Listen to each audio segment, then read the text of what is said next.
സർക്കാരും രാജ്ഭവനും തമ്മിലുള്ള തർക്കങ്ങൾക്കിടയിൽ ഈ വർഷത്തെ ഓണം വാരാഘോഷത്തിന് ഗവർണർ രാജേന്ദ്ര വിശ്വനാഥ് ആർലേക്കറിന് ക്ഷണമില്ല. സാധാരണയായി ഓണാഘോഷ പരിപാടികളുടെ സമാപന ഘോഷയാത്ര ഫ്ളാഗ് ഓഫ് ചെയ്യുന്നതും തുടർന്ന് മുഖ്യമന്ത്രിയോടൊപ്പം ഘോഷയാത്ര കാണുന്നതും ഗവർണറാണ്. എന്നാൽ ഇത്തവണ ഗവർണറെ ഒഴിവാക്കി പകരം മന്ത്രി വി ശിവൻകുട്ടി ഘോഷയാത്ര ഫ്ളാഗ് ഓഫ് ചെയ്യും. വിവിധ വിഷയങ്ങളുമായി ബന്ധപ്പെട്ട് ഗവർണറും സർക്കാരും തമ്മിൽ ഏറെ കാലമായി അഭിപ്രായ ഭിന്നതകളുണ്ട്.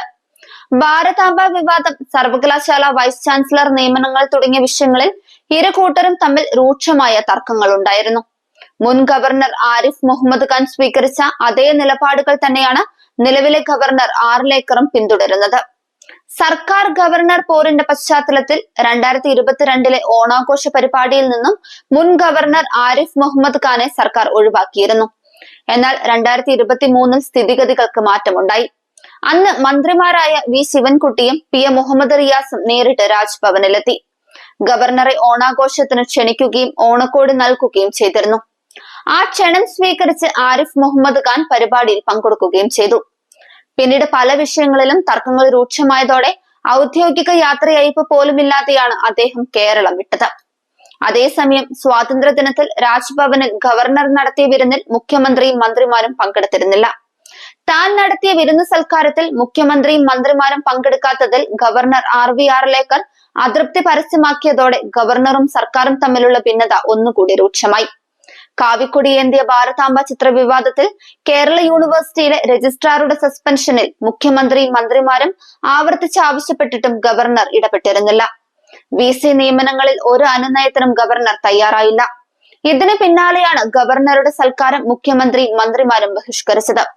ഉന്നത വിദ്യാഭ്യാസ രംഗത്തടക്കം ഗവർണർ പല വിഷയത്തിലും കടും പിടുത്തം തുടരുന്ന സാഹചര്യത്തിൽ ചടങ്ങിന് പ്രസക്തിയില്ലെന്ന നിലപാടാണ് സർക്കാരിന്.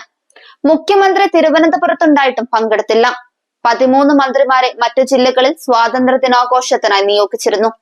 പ്രതിപക്ഷ നേതാവിനും സ്പീക്കറിനും MP MLA മാർക്കും ക്ഷണമുണ്ടായിരുന്നെങ്കിലും പങ്കെടുത്തില്ല. അതേസമയം ചീഫ് സെക്രട്ടറി ഡോക്ടർ A ജയതിലകും DGP റവാഡ ചന്ദ്രശേഖറും ധനകാര്യ സെക്രട്ടറി KR ജ്യോതിലാലും സർക്കാരിനെ പ്രതിനിധീകരിച്ച് പങ്കെടുത്തു. VC മാരായ doctor Mohanan Kunnumel, Sisa Thomas, K Sivaprasad, A Bijukumar, KK Saju എന്നിവരും പങ്കെടുത്തു. കേരളത്തിലെ സർവകലാശാലകളിലും ക്യാമ്പസുകളിലും വിഭജന ഭീതി ദിനം ആചരിക്കാനുള്ള സർക്കുലറിലടക്കം മുഖ്യമന്ത്രിയും മന്ത്രിമാരും ഗവർണർക്കെതിരെ വിമർശനവുമായി രംഗത്ത് വന്നിരുന്നു. ഒരു ക്യാമ്പസിലും ഗവർണർ നിർദ്ദേശിച്ച ദിനാചരണം നടത്തരുതെന്ന് മന്ത്രി R ബിന്ദു രേഖാമൂലം ആവശ്യപ്പെടുകയും ചെയ്തു.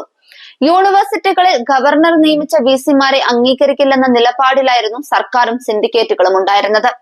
സ്വാതന്ത്ര്യദിന സൽക്കാരത്തിൽ മുഖ്യമന്ത്രിയും മന്ത്രിമാരും പങ്കെടുത്തില്ലെങ്കിലും ചെലവിനായി 15 ലക്ഷം രൂപ അനുവദിച്ചിരുന്നു. ചെലവ് ചുരുക്കൽ നിർദ്ദേശങ്ങളിൽ ഇളവ് വരുത്തിയാണ് ധനവകുപ്പ് ഹോസ്പിറ്റാലിറ്റി ചെലവുകൾ എന്ന ശീർഷകത്തിൽ 15 ലക്ഷം രൂപ അനുവദിച്ചത്. ബജറ്റിലെ വകയിരുത്തലിന് പുറമെയുള്ള അധിക വിഹിതം എന്ന ഇനത്തിലാണ് ഈ തുക അനുവദിച്ചത്. സർക്കാരിന്റെ ഓണാഘോഷത്തിന് ഗവർണറെ ക്ഷണിക്കാൻ സാധ്യതയില്ലെന്ന് അന്ന് മുതൽക്കേ ഉയർന്നു കേൾക്കാൻ തുടങ്ങിയിരുന്നു. തിരുവനന്തപുരത്ത് 10 കോടിയിലേറെ രൂപ ചെലവിട്ടാണ് സർക്കാരിന്റെ ഓണാഘോഷം നടക്കുക.